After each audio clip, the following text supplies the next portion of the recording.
Cerita dimulai dengan memperlihatkan seorang pemuda bernama Nico, seorang model amatir yang sedang mengikuti proses casting untuk menjadi bintang iklan. Impiannya adalah mewujudkan karir yang cemerlang di dunia modeling. Setelah audisi, Nico berusaha mencari tempat tinggal yang dekat dengan kantor agensi tersebut untuk memudahkan perjalanannya. Tak berselang lama, seorang wanita muda yang bernama Annalyn menyambut Nico. Dia merasa terkejut karena Annalyn, sang pemilik kos, ternyata masih sangat cantik dan menawan. Suasana hati Nico merasa bahagia karena selain mencari kesempatan karir, ia juga tak bisa mengabaikan daya tarik Annalyn yang membuatnya merasa gugup dan terpesona. Ketika berkeliling dan melihat kamar yang akan dihuni, Nico merasa senang karena walaupun bangunan kosan itu cukup tua, fasilitas yang disediakan sangatlah lengkap. Namun ketika mendengar harga sewa bulanan sebesar 8.000 peso, Nico merasa khawatir karena kemampuan keuangannya yang sangat terbatas.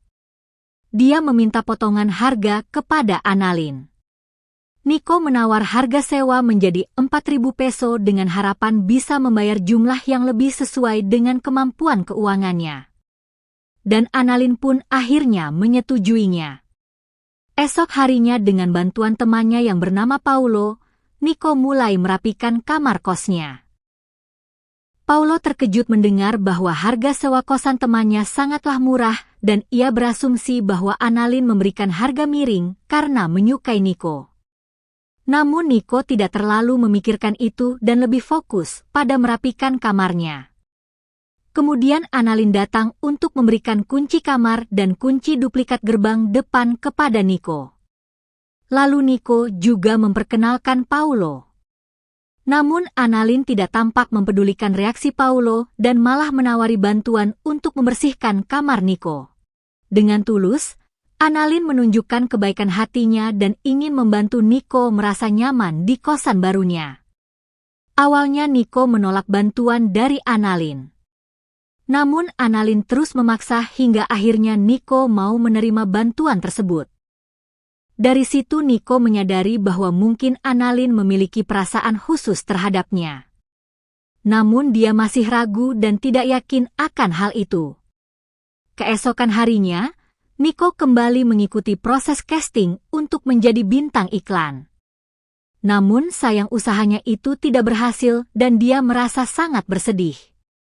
Di samping itu, isi dompetnya juga sudah sangat menipis karena dia sudah lama menganggur. Mendengar hal itu, Paulo menyarankan agar Nico mencari pekerjaan lain. Namun, Nico menolak karena ambisinya untuk menjadi artis terkenal masih sangatlah besar. Ketika Nico pulang dan sedang menanam pisang dengan teman agensinya, tanpa sepengetahuannya, Annalyn diam-diam menonton melalui cermin satu arah yang membuatnya panas dingin dan membuat lahannya basah. Esok harinya, rutinitas Annalyn dimulai dengan memberikan sarapan untuk neneknya. Dengan penuh perhatian, ia menyuapi makanan kepada neneknya. Di sela-sela waktu bersama sang nenek, Annalyn bercerita tentang penghuni kos baru mereka, yaitu Nico, kepada neneknya. Nenek yang tak berdaya hanya bisa terdiam dan raut wajahnya terlihat tidak bersahabat. Seperti ada sesuatu yang janggal, namun sang nenek tidak mampu berbuat apa-apa. Di tempat yang berbeda, Nico dan Paulo kembali melakukan casting untuk menjadi bintang iklan. Mereka berusaha dengan gigih.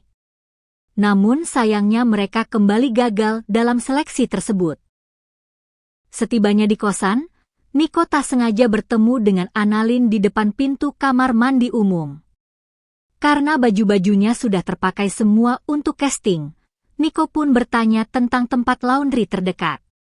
Annalyn dengan ramah menawarkan untuk membantu mencucikan pakaian kotor Nico.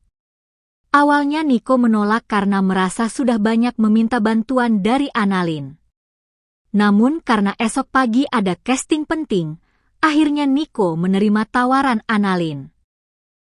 Tak berselang lama, Nico menerima telepon dari pacarnya yang bekerja di luar negeri. Pacarnya memberitahu bahwa dia sudah mengirimkan sejumlah uang bulanan dan menawari Nico sebuah pekerjaan. Namun Nico menolak tawaran tersebut karena pekerjaan itu tidak sesuai dengan jiwa seninya. Pacarnya merasa khawatir dengan masa depan Nico. Karena selama ini Nico belum pernah lolos dalam panggilan syuting. Meski sudah mengikuti casting selama sekian lama. Nico menjadi emosi karena merasa diremehkan oleh pacarnya sendiri. Pacarnya meminta maaf dan berjanji untuk pulang ke Filipina pada minggu depan untuk menemui Nico. Namun bukannya senang, Nico justru tidak merasa bahagia dengan kehadiran pacarnya tersebut. Nico kembali melakukan casting bersama Paulo di esok harinya. Namun lagi-lagi dia gagal dalam seleksi tersebut. Melihat temannya bersedih, Paulo mengajaknya untuk minum-minum bersama untuk menghibur Nico. Namun, Nico menolak dan lebih memilih untuk beristirahat di kosannya. Setelah tiba di kosan, Annalyn memberitahu Nico bahwa pakaiannya sudah dia bereskan. Sebagai ucapan terima kasih, Nico lalu menawari Annalyn sebuah minuman sebagai balasannya. Lalu saat Nico mengajaknya untuk menanam pisang, tiba-tiba Annalyn kabur dan meninggalkan tempat tersebut. Merasa malu dengan aksinya tadi malam. Pagi harinya Nico menemui Annalyn kembali dan meminta maaf atas apa yang terjadi. Annalyn hanya tersenyum tanpa mengucapkan sepatah kata pun. Nico mencoba mengalihkan topik pembicaraan dengan menanyakan tentang foto-foto yang terpanjang di dinding dapur. Annalyn pun menceritakan bahwa orang tuanya telah meninggal saat dia masih kecil dan nenek yang bernama Esther yang merawatnya. Namun karena nenek Esther jatuh dari tangga dan menjadi lumpuh, Annalyn mengambil alih dan mengelola rumah tersebut untuk dijadikan kos khusus para pria. Ketika Annalyn bertanya tentang keluarga Nico, Nico bercerita bahwa dia masih memiliki orang tua, namun hubungannya kurang harmonis.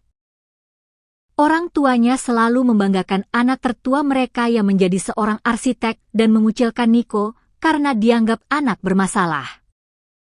Oleh karena itu, Nico menolak pekerjaan yang biasa saja dan berambisi kuat untuk menjadi seorang artis terkenal demi membuktikan diri kepada orang tuanya.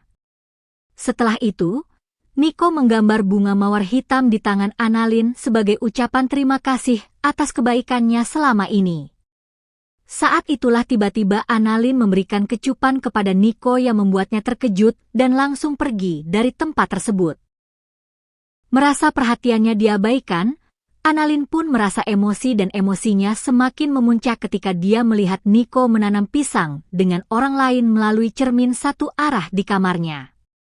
Dalam kekesalannya, Annalyn curhat kepada neneknya mengenai kejadian semalam di mana Nico mengakui menyukainya. Namun hari ini justru dia menanam pisang dengan orang lain. Esok harinya Annalyn menemui Nico untuk mencari tahu dengan siapa Nico semalam bermain. Annalyn merasa patah hati dan dia mencurahkan kekesalannya kepada Nico.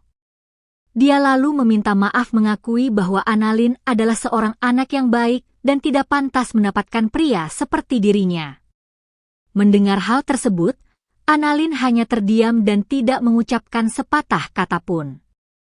Karena telah berambisi untuk memiliki Nico, esok harinya Annalyn membersihkan kamar pria itu ketika Nico pergi casting bintang iklan. Tanpa izin, Annalyn diam-diam menggunakan barang-barang pribadi milik Nico. Malam harinya, Annalyn kembali melihat Nico menanam pisang lagi bersama dengan orang lain. Karena merasa emosi ketika wanita itu pergi ke kamar mandi, Annalyn pun mencoba menyingkirkan wanita tersebut. Beberapa hari pun telah berlalu dan terlihat seorang wanita berdiri di depan pintu rumah Annalyn. Ternyata wanita itu adalah Catherine tunangan Nico yang baru datang dari luar negeri.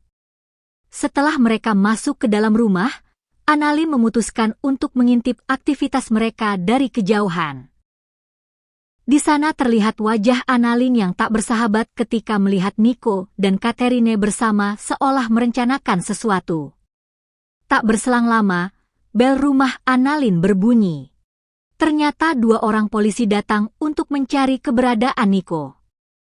Mereka mendapatkan laporan dari pihak keluarga yang khawatir karena teman menanam pisang Nico sudah hilang berhari-hari tanpa kabar.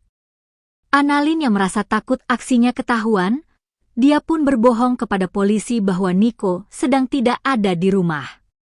Polisi pun pergi dengan janji akan kembali dalam waktu dekat. Esok harinya terlihat Nico dan Catherine yang baru saja pulang berbelanja dari pasar.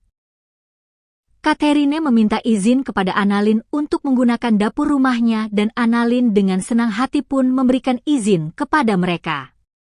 Sebagai ucapan terima kasih, Catherine lalu mengundang Annalyn untuk makan malam bersama-sama. Saat makan bersama, Catherine bercerita bahwa ia dan Nico telah berpacaran selama 5 tahun dan akan segera menikah. Di tengah makan malam, Annalyn berusaha menahan cemburunya saat mendengar cerita dari Catherine. Setelah makan, Annalyn menangis dan curhat kepada neneknya. Ia merasa ditipu oleh Nico karena ia tidak pernah bercerita bahwa sudah memiliki tunangan. Sang nenek pun merasa panik mendengar curhatan hati Annalyn, khawatir jika Nico dan Catherine akan mengalami hal yang sama seperti dirinya di masa lalu. Keesokan harinya, Annalyn dengan sengaja mematikan aliran listrik di rumah dan meminta tolong kepada Catherine untuk memeriksa keadaan neneknya yang sedang sakit. Saat Catherine lengah, Annalyn menyergapnya hingga pingsan dan membawanya ke ruang bawah tanah. Tak berselang lama, Nico pulang ke rumah dan merasa heran melihat rumah dalam keadaan sepi. Annalyn berbohong bahwa Catherine sedang keluar sebentar dan menyuruh Nico menunggunya di rumah. Namun tiba-tiba Annalyn memukul Nico hingga pingsan dan membawanya ke ruang bawah tanah. Setelah itu, Annalyn berdandan menggunakan gaun pengantin dan menemui mereka semua di sana.